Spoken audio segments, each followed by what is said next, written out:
18 मार्च सन 1956 को महामानव doctor B R. Ambedkar ने पहली बार आगरा की धरती पर कदम रखा था, जिनके शुभ आगमन और मान्यवर कांशीराम साहब की 91वीं जयंती के शुभ अवसर पर राष्ट्रीय बौद्ध महासभा की ओर से सूरसदन में राष्ट्रीय धम्म संसद का आयोजन किया गया, जिसमें संपूर्ण भारत से 30 राज्यों के प्रतिनिधियों ने शिरकत की। बौद्ध अनुयायियों से खचाखच भरे सूरसदन प्रेक्षागृह में बाबा साहब के गुरु भाई महाभदंत ए बी ज्ञानेश्वर महास्थविर मुख्य अतिथि के तौर पर मौजूद रहे। आगरा के बौद्ध अनुयायियों के लिए एक बड़ा अवसर था, जब राष्ट्रीय बौद्ध महासभा ने भारत में बौद्ध क्रांति का बिगुल फूंकते हुए राष्ट्रीय बौद्ध महासभा के संविधान का प्रस्तुतिकरण भी किया।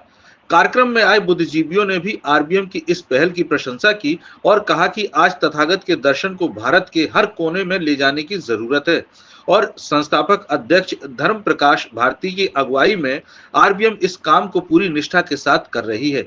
इस अवसर पर भदंत ज्ञानेश्वर महास्थविर को भारत धम्म रत्न उपाधि से अलंकृत करते हुए सम्मान भी किया गया। आगरा में 6 बार आ चुका है। आज अधिवेशन बहुत अच्छा अधिवेशन है। लोगों को इकट्ठा करना है। प्रांत प्रांत से आया लोग बहुत आया, खुशी खुशी आया, सब देखा तो बहुत खुश हुआ, पूरा हाल बढ़ गया। इसलिए बौद्ध संगठन एक होगा तो दूसरा एक होगा, हिंदू होने से एक नहीं होगा।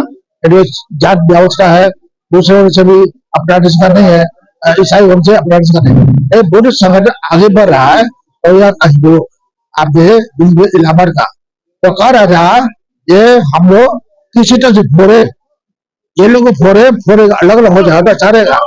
तो ब्राह्मण जो व्यवस्था किया है, ब्राह्मण लोग का परंपरा है, फोड़ के राज किया है, ठीक है। अभी हमारा बौद्ध संगठन फोड़ेगा नहीं, छोटा बिरादरी बड़ा बिरादरी सब लेकर रहेगा। तो धन्यवाद। आज आपने मंच से क्या संदेश दिया है? आपस में मेल और से देश भी बड़ा होगा, समाज भी बड़ा होगा, ठीक है।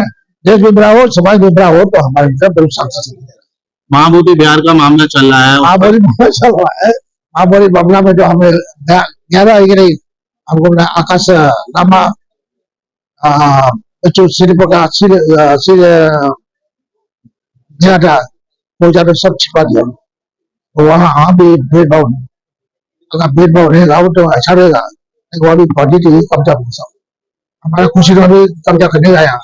हम लोग कल 24 वर्ष रहा है ओडिया में, सब मिल होते बत्ती कल करने हमारा खुश न बत्ती कल करने। इसलिए भाई धर्म करेगा, गरीब आदमी भी, अमीर आदमी भी, गरीब आदमी पास आदमी धर्म करने के लिए और अच्छा रहेगा तो धर्म करेगा। नहीं करो। महाबोधि विहार किसका है और किसका होना चाहिए? महाबोधि है, महाबोधि तो बुद्ध का है। बुद्ध ने बुद्ध गया लुगनी में पैदा हुआ, बुद्ध गया में ज्ञान प्राप्त हुआ, अच्छा जगह है। बोध गया में बोध गया है, बोध को देना चाहिए, बोध को समझना चाहिए। अभी मुस्लिम का है आगरा में जनतन व्यवस्था है, मुस्लिम अयोध्या में सब हिंदू है, हिंदू का हिंदू व्यवस्था अलग है। मथुरा में भी हिंदू व्यवस्था है, जो कब्जा है। हमारा बुद्ध को कब्जा होना चाहिए। सरकार से क्या अपील करेंगे? ये तो सरकार से अपील है, बुद्ध को दे दो, बुद्ध को ऐसे नहीं, बुद्ध का व्यवस्था करने वाला सब व्यवस्था बुद्ध को व्यवस्था दे दो। वहाँ जो प्रदर्शन हो रहा है उसका समर्थन करती है? नहीं, समर्थन हम पूरा समर्थन। हाँ पूरा समर्थन है। अखंड हो और अशोक सम्राट के सपनों का भारत बने। मान्यवर कांशीराम साहब की भी यही चाह थी कि हमारा भारत अखंड भारत हो, अशोक सम्राट के सपनों का भारत हो। अशोक सम्राट के सपनों के भारत का मतलब यह है कि उसमें कोई जाति नहीं होगी, कोई वर्ण नहीं होगा, कोई छुआछात नहीं होगी, कोई अस्पृश्यता नहीं होगी, कोई छोटा नहीं होगा, कोई बड़ा नहीं होगा। हमारा भारत का संविधान ये सारी बातें कहता है, उसमें सारे प्रबंध हैं। लेकिन दुख ये है कि पिछले 75 वर्षों से जो भी सरकारें हमारे देश में बनी हैं, वो सरकारें सही मायने पे भारतीय संविधान पर अमल नहीं करती हैं और उसको लागू ठीक से नहीं कर रही हैं। यदि भारतीय संविधान को ठीक से लागू कर दिया जाए तो हमारा देश दोबारा से सोने की चिड़िया बन सकता है, दोबारा से विश्व गुरु बन सकता है हमारा देश। तो हम राष्ट्रीय बौद्ध महासभा के माध्यम से संपूर्ण भारत के लोगों को तैयार करने में लगे हैं। इसलिए कि अगर वो तैयार हो जाएंगे, भारत का समाज तैयार हो जाएगा, भारत का नागरिक तैयार हो जाएगा, तो फिर वो आने वाले ऐसे लोगों को विधानसभा भेजेगा, ऐसे लोगों को लोकसभा चुनकर भेजेगा जो ईमानदारी से संविधान को लागू करेंगे। उसके लिए हम लोग एक संविधान बना रहे हैं और 28 राज्यों से यहाँ लोग आए हैं। हमारी कोशिश है भारत के 15 लाख गांव मोहल्ले बस्तियों में पहुंचना, उसका धम्म का प्रचार प्रसार करना। Thank you. धम्म संसद में आज राष्ट्रीय बौद्ध महासभा की जो नियमावली संविधान है, उस संविधान को लागू करने के लिए आज देश भर के 30 राज्यों के साथी आए हुए हैं और एक हजारों वर्षों तक नियमावली अपनी तैयार की जा रही है, जिसमें किसी एक व्यक्ति की तानाशाही न चले और 100 इसमें मंत्रिपरिषद में रहेंगे। वो लोग देश के बहुजनों के नियमों को कैसे चलाएं, बहुजनों को कैसे नियंत्रित करें और किसी एक व्यक्ति की इसमें तानाशाही न चले और देश भर के सभी बहुजनों का इसमें कोऑर्डिनेशन हो, सभी का समन्वय हो, इसके लिए आज सभा बुलाई। ठीक।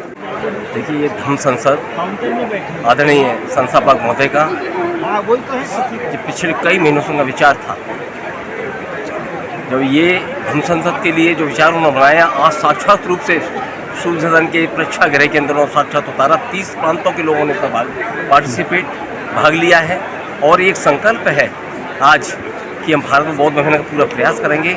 जिन लोगों से इस तरह से हमारी योजना है, जो हमारा उद्देश्य है, हम उसे पूरा करेंगे, किसी इसमें हमें कुछ भी करना पड़े राष्ट्रीय बौद्ध के माध्यम से।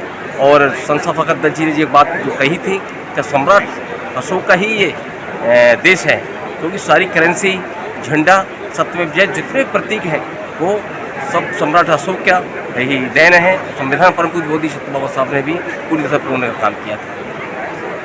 आपको बता दें कि कार्यक्रम का शुभारंभ राष्ट्रीय बौद्ध महासभा, महिला विंग, सामाजिक न्याय परिषद और धम्म सेवक संघ के पदाधिकारी और उपासक उपासिकाओं की सहभागिता के साथ बुद्ध वंदना से किया गया, जिसके बाद सभी लोगों ने खास तौर पर बर्मा से पधारकर भारत में जीवन भर बौद्ध धर्म के प्रचार प्रसार में लगे रहे भदंत ज्ञानेश्वर महास्थविर का उद्बोधन सुना और इस क्रांति को देश भर तक ले जाने का संकल्प भी लिया। इस मौके पर इंजीनियर किशोर बौद्ध, आरसी धीमान, एलपी अमृत, बौद्ध उपासिका सुषमा बौद्ध, डीएसएस के राष्ट्रीय कमांडर योगेश बौद्ध, सुशील निगम, रूप किशोर हरित सहित हजारों की संख्या में लोग मौजूद रहे।